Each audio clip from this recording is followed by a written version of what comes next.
एक तरफ अमेरिका में ट्रंप भारत पर निशाना साध रहा है, दूसरी तरफ थाईलैंड कंबोडिया की जंग में आम नागरिकों की लाशें गिर रही हैं और इधर भारत में उपराष्ट्रपति तक कुर्सी छोड़ रहे हैं। क्या हो रहा है दुनिया और देश में? और हाँ, राहुल गांधी मैदान में हैं और मोदी जी खामोश क्यों हैं? आदाब दोस्तों, सियासी अड्डा में आपका स्वागत है। मैं हूं आपका दोस्त जिया और आज की 6 बड़ी और धड़कनें तेज कर देने वाली खबरें लेकर आया हूं। तो बिना समय गंवाए सीधा चलते हैं आज की सबसे बड़ी खबर की तरफ। पहली खबर यह है कि ट्रंप का भारत पर हमला, मोदी चुप क्यों हैं? नरेंद्र मोदी के दिल का यार डोनाल्ड ट्रंप ने एक बार फिर भारत के खिलाफ जहर उगला है।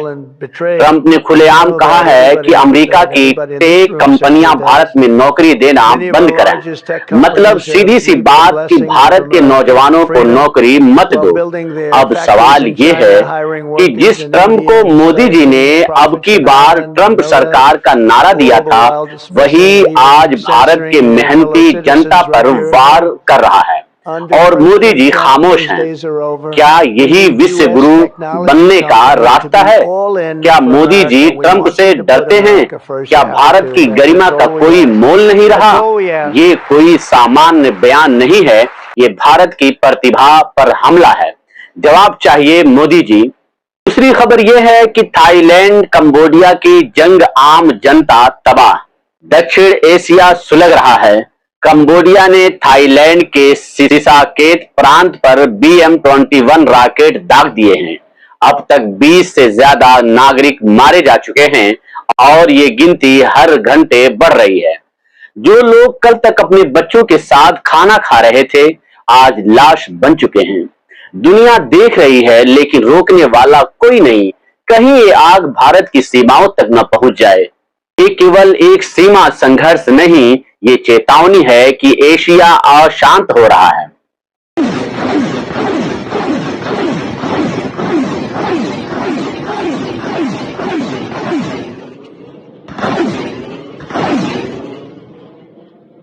तीसरी खबर यह है कि राहुल गांधी पहुंचे, झुग्गियों में जमीन पर दर्द देखा।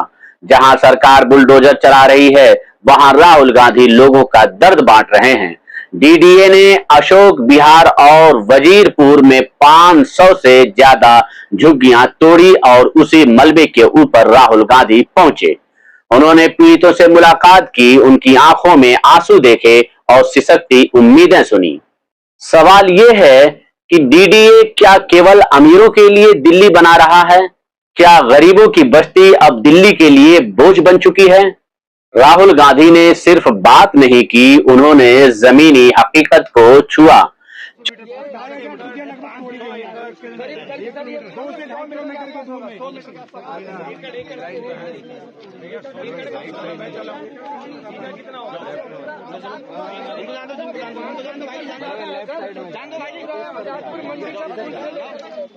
कोई नोटिस नहीं, कोई देखिए नोटिस में लिखा गया था कि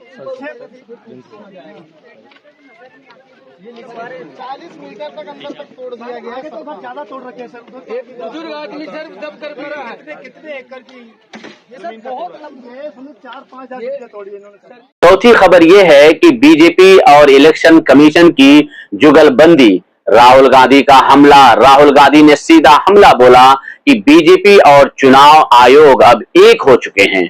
उन्होंने कहा है कि इलेक्शन कमीशन बीजेपी के लोगों की हर बात मान रही है। हमें अब दोनों से सावधान रहना होगा। मतलब साफ है कि लोकतंत्र खतरे में है। जिस संस्था को निष्पक्ष होना चाहिए, वही अगर सत्ता की गोदी में बैठ जाए तो चुनाव नहीं तमाशा बन जाते हैं। क्या आने वाला चुनाव फेयर होगा? क्या जनता की आवाज सुनी जाएगी? बीजेपी वाले और इलेक्शन कमीशन ये एक साथ आजकल काम कर रहे हैं। इलेक्शन कमीशन अपनी जिम्मेदारी नहीं निभा रहा है। इलेक्शन कमीशन पूरे तरीके से बीजेपी और उनकी नेताओं की बात सुन रहा है। हमने उनसे अनेक बार वोटर लिस्ट मांगी है, आज तक हमें ना वोटर लिस्ट मिली ना वीडियोग्राफी मिली। मैंने चिट्ठी लिखी है, बहाने बनाते हैं, अपना काम नहीं करते हैं। तो आपको सावधान रहना है। हम सबकी जिम्मेदारी है कि वोटर लिस्ट सही तरीके से बने, सारे के सारे लोग उस वोटर लिस्ट पे हों। पांचवी खबर ये निकल कर आ रही है कि खरगे का बड़ा बयान गरीबों को भी अंग्रेजी पढ़ने दो। कांग्रेस अध्यक्ष मल्लिकार्जुन खरगे ने सीधा आरएसएस और बीजेपी को घेरा। अपने बच्चों को करोड़ों की अंग्रेजी स्कूलों में पढ़ाते हैं, लेकिन गरीब के बच्चों को वही शिक्षा देने से रोकते हैं। उन्होंने कहा कि आज के समय में समाज को 3 ताकतों की जरूरत है: आर्थिक बल, मानसिक बल और मनुष्य बल। और अंग्रेजी भाषा अगर जरूरत बन गई है तो गरीबों को उससे क्यों दूर रखा जाए। सवाल गंभीर है, क्या यह शिक्षा का भेदभाव नहीं है? आरएसएस खुद अंग्रेजी में नहीं बोलता, लेकिन उनके बच्चे फ्लुएंट इंग्लिश में इंटरव्यू देते हैं। हमारे किसी समाज को 3 चीजों की आवश्यकता होती है। एक, उनके पास या आर्थिक बल होना, या मनुष्य बल होना, या मानसिक बल होना। तभी ये 3 चीजें अगर रहते हैं वो समाज आगे बढ़ती है।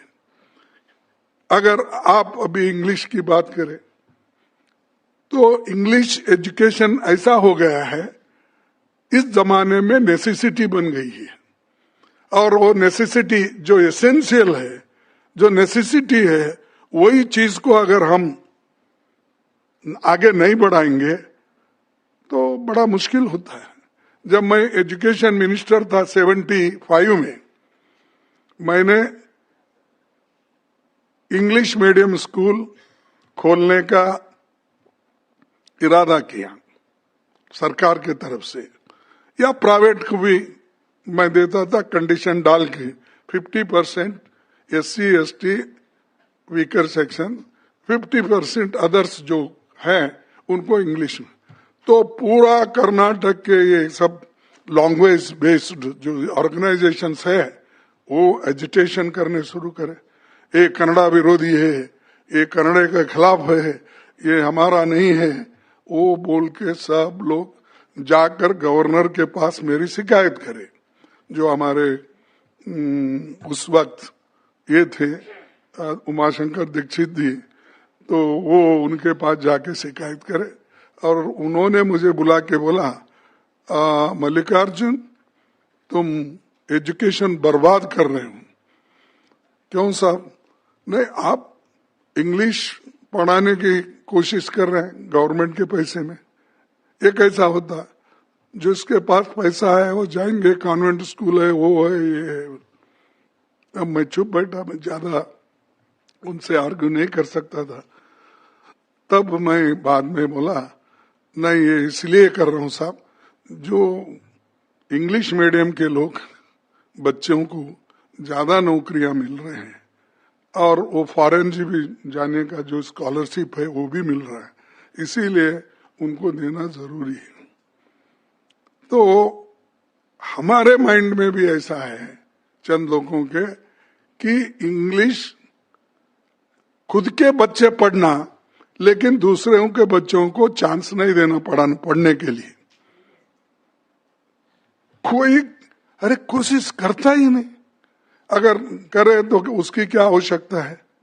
जैसा राहुल जी अभी बोले, जितने भी आरएसएस के लीडर्स हैं, बीजेपी के लीडर्स हैं, या अपोजिशन पार्टी के लीडर्स हैं, या लैंग्वेज बेस्ड एजुटेशन जो करते हैं, उनके बच्चे को भी देखो, सबका कौन से स्कूल में एक से एक बढ़ के 4 lakh fees, 5 lakh fees, 10 lakh fees दे के वो पढ़ा।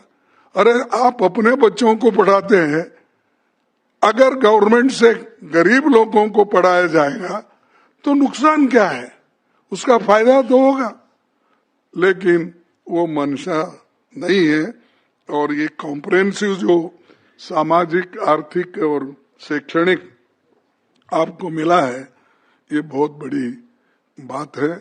और ये हम सब स्टेट में हमको ले जाना है, हम ले जाएंगे। और जो स्टेट में हमारे सेक्रेटरीज है, इंचार्ज सेक्रेटरीज है, पीसीसी प्रेसिडेंट्स है, वो इनको ज्यादा उठाना चाहिए। छठी खबर यह है कि उपराष्ट्रपति धनखड़ का इस्तीफा, बीमारी या बगावत। 21 जुलाई को उपराष्ट्रपति जगदीप धनखड़ ने अचानक इस्तीफा दे दिया। सरकार ने कहा कि स्वास्थ्य कारण, लेकिन हकीकत कुछ और है। सूत्रों के अनुसार सरकार और धनखड़ के बीच कई महीनों से विवाद चल रहा था। सरकार उनके सुझावों को नजरअंदाज कर रही थी और अंत में राष्ट्रपति से मिलकर उन्होंने त्याग पत्र दे दिया। क्या ये इस्तीफा था या इस्तीफा दिलवाया गया? देश का दूसरा सबसे ऊंचा संवैधानिक पद यूं ही नहीं छोड़ा जाता। तो अब सवाल यह है, क्या सरकार अंदर ही अंदर टूट रही है या फिर धनखड़ साहब को साइडलाइन किया जा रहा था? तो दोस्तों, ये थी आज की सियासी अड्डा की सबसे गर्म खबरें, जहां अमेरिका भारत को आंख दिखा रहा है, थाईलैंड और कंबोडिया में खून बह रहा है, ये देश के उपराष्ट्रपति चुपचाप कुर्सी छोड़ रहे हैं। लेकिन सवाल वही है, आखिर देश में जवाबदेही किसकी है? गरीब की झुग्गी टूटेगी और कोई नहीं बोलेगा। क्या भारत के नौजवानों को ट्रंप की धमकियों का जवाब नहीं मिलेगा? अगर इन सवालों पर आप भी सोचते हैं तो आवाज उठाइए, कमेंट कीजिए, शेयर कीजिए और सब्सक्राइब कीजिए हमारे चैनल सियासी अड्डा को। मैं था आपका दोस्त जिया। फिर मिलेंगे अगली गर्म खबरों के साथ। तब तक आप अपना ख्याल रखें। शुक्रिया।